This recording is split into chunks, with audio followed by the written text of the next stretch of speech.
Hello and thanks for checking out Ultimate Game Menu. Ultimate Game Menu, or UGM, is a Unity asset designed to make your development easier by implementing tools to help you with both UI and gameplay.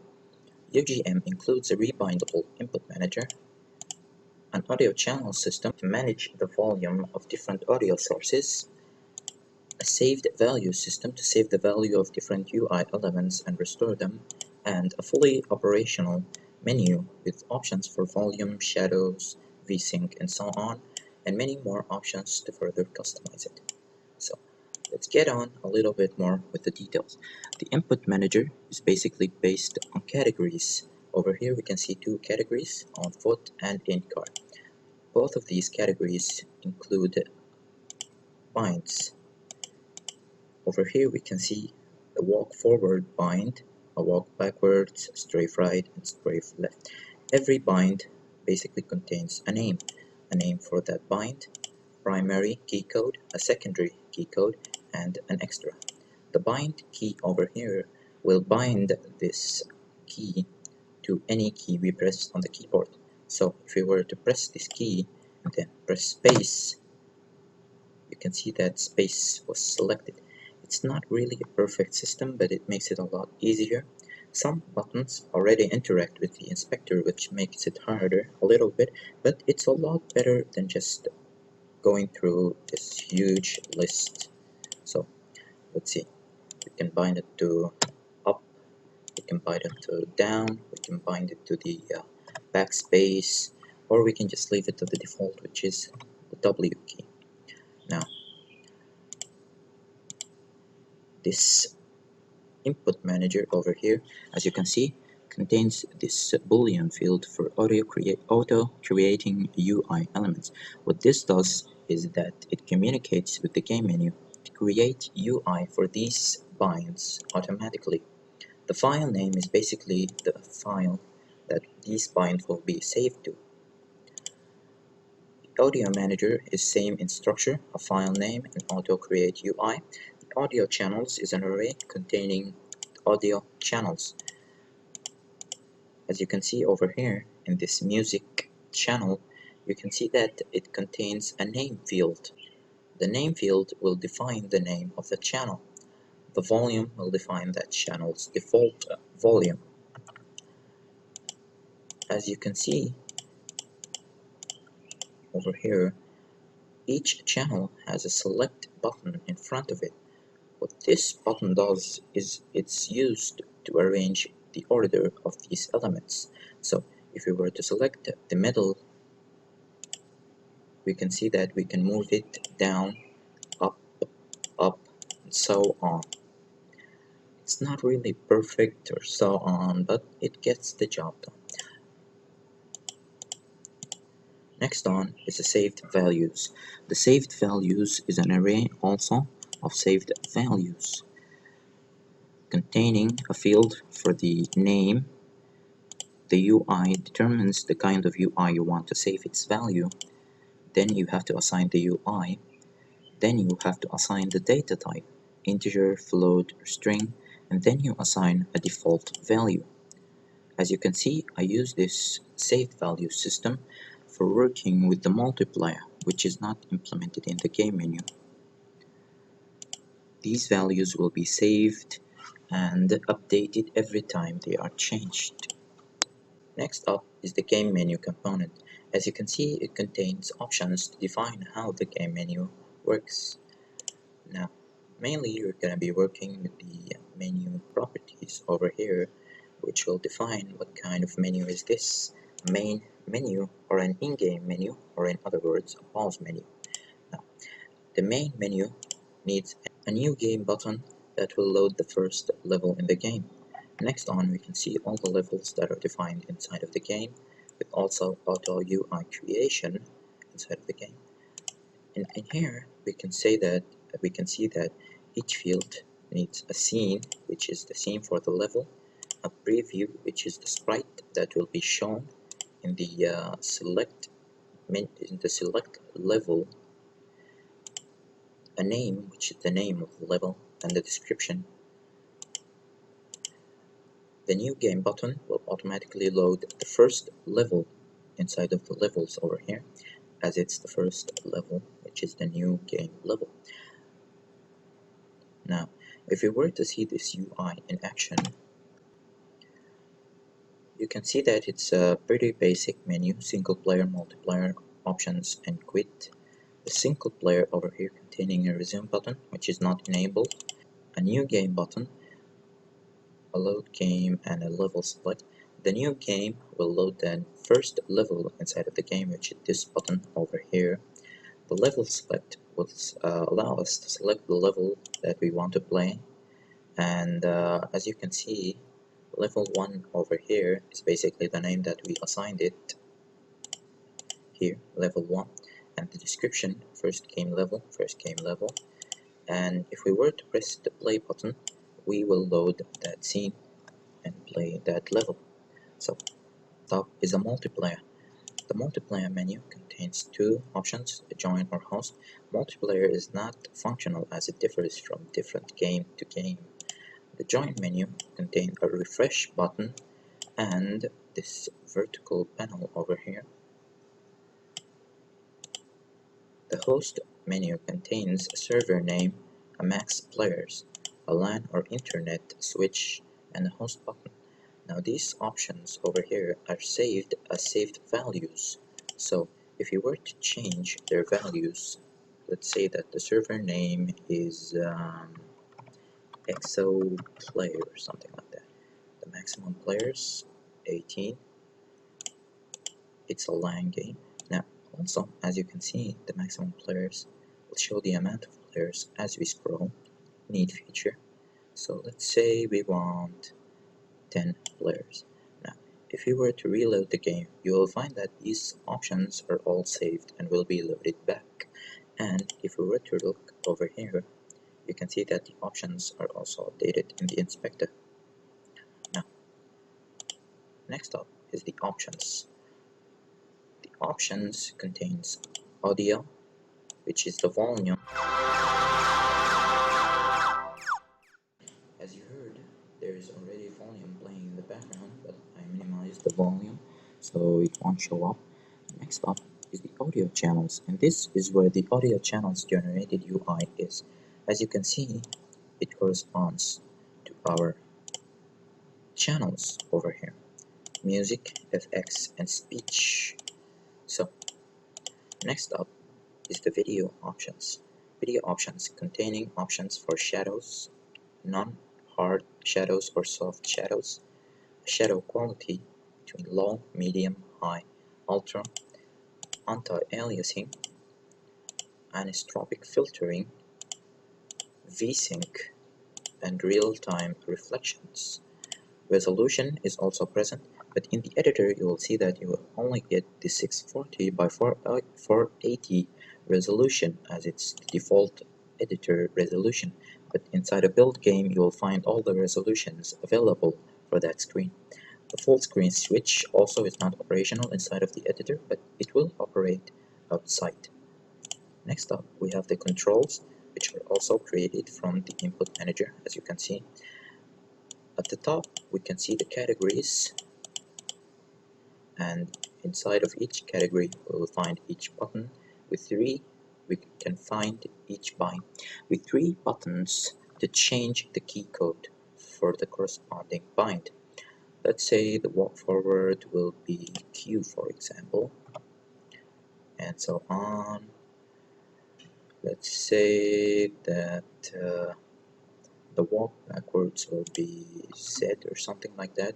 A neat feature is also that these binds will not overlap each other. So the Q is already assigned to the walk forward. So if we were to try to assign it to the walk backwards, we will get a message: key Q is already assigned to walk forward.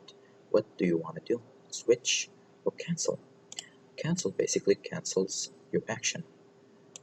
While if you were to choose switch, it will switch between the 2 binds. Now, the walk forward main bind is none, and the walk backwards extra bind is Q. The gameplay and the credits menu are empty, considering that those vary from game to game. Next up is the quit menu. which is pretty simple. You either choose no, return to the main menu, or you choose yes, and I quit the editor. Now all the files are saved as XML files. You can change the files names, as you can see over here in the input manager or the audio manager. If you were to check out these files, you can see that they're basic XML files.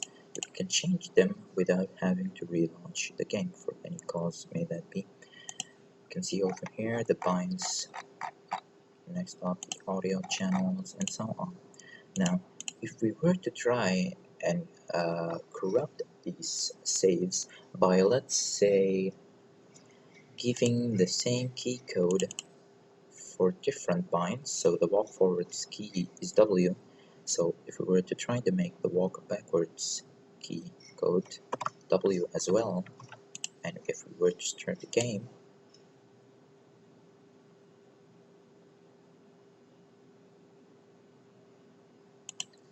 you can see that we will get an error.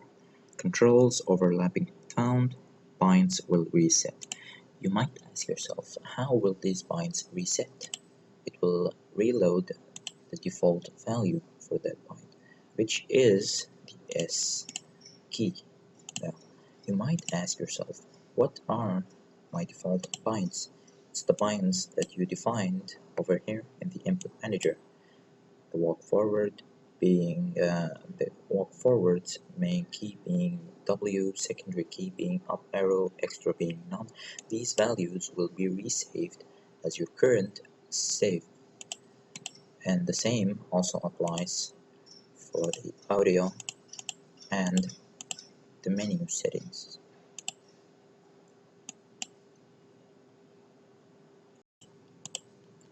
Now if we were to showcase the automatic UI creation over here, let's say we add a new category, call it something like in plane or something like that, a new audio channel, let's call it car FX. If we were to start the game again, you can see that these options are now different.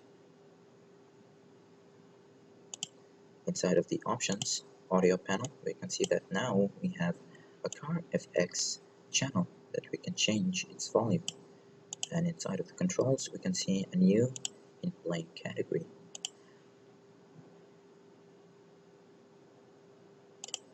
The levels UI is also created at runtime, of course, depending on the levels inside of the menu properties for the main menu. Next up, to check out the level management system in the game menus. Now, level management is really basic, which is just this levels array over here. Now, if we were to load the new game level, you can see that we have a transition scene with a loading bar, and press any key to continue, a loading, ending, a notification. So if we were to press any key, space for example, the new level will load, and we can check out the pause menu. Now, there is a little problem with the Unity, which is if you load a new level inside of the editor, that level lightning won't be built properly, but it's not present within any standalone game, so it's not really that big of a problem. So over here in this scene, we can showcase the menu features. Options video, for example, if we were to showcase the shadows, none, as you can see now, the cube has no shadows whatsoever. Hard shadows, you can change the shadow quality to show you that these shadows are actually hard, and soft will provide softer shadows. Now, next up is the anti-aliasing. In the cube over here, you can notice a few rigid endings. If we were to change the anti-aliasing, you can see that the rigidness go away and it becomes a lot more smoother and so on. Next up is the anisotropic filtering, which is not really showcaseable at the moment as it goes with textures, but it also applies. VSync is really simple. It's just the VSync of the screen. Real-time reflections are not really showcaseable, but it also applies to the game.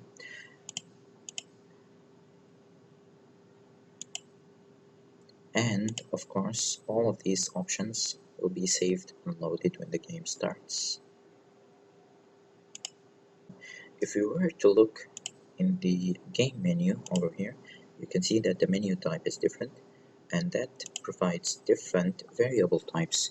The main menu level is the level that the main menu is located in, which is the main level for your game. It's needed, so if you were to press this to main menu button and select yes, it will load the main menu scene for you. Next up is the resume button, which is this button over here. Main menu button, the pause menu, and the game UI. The game UI basically includes anything that is gameplay related to the UI. As you can see over here, we have this cursor, which is located inside of the game UI, sorry. And if we were to pause the game, you can see that it disappears. So if we can return to the main menu, so on, we'll go through the transition scene, and we can go back, quit the game, and so on.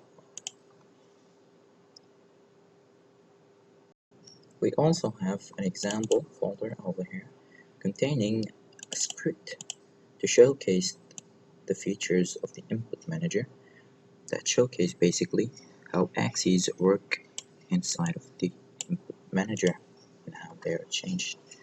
If we were to load this scene, you can see that it's a pretty simple scene, really. A cube on a plane. This cube can move forward, backwards, left, and right. If you were to inspect this move script, which moved the cube, you can see that we will need positive name, negative name. Positive name and negative name are basically the name for the lines in the controls. Now, it also needs the name of the category plus a dot and then the name of the bind itself. So over here you can see on foot dot walk forward. The negative name is on foot dot walk backwards. We also have a strafe axis. The positive name for it being on foot strafe right and on foot strafe left. You can see a few options also over here. The snap, sensitivity of the axis, or the gravity, or the value or raw value of the axis. If we were to change these, you can see the value and the raw value and how they operate. UGM was designed to both work as a base for new games or as an easy to add extension to your already existing games, as the API is very similar to Unity's default API with example scripts to showcase these features. Thanks a lot for checking out UGM and have a good day.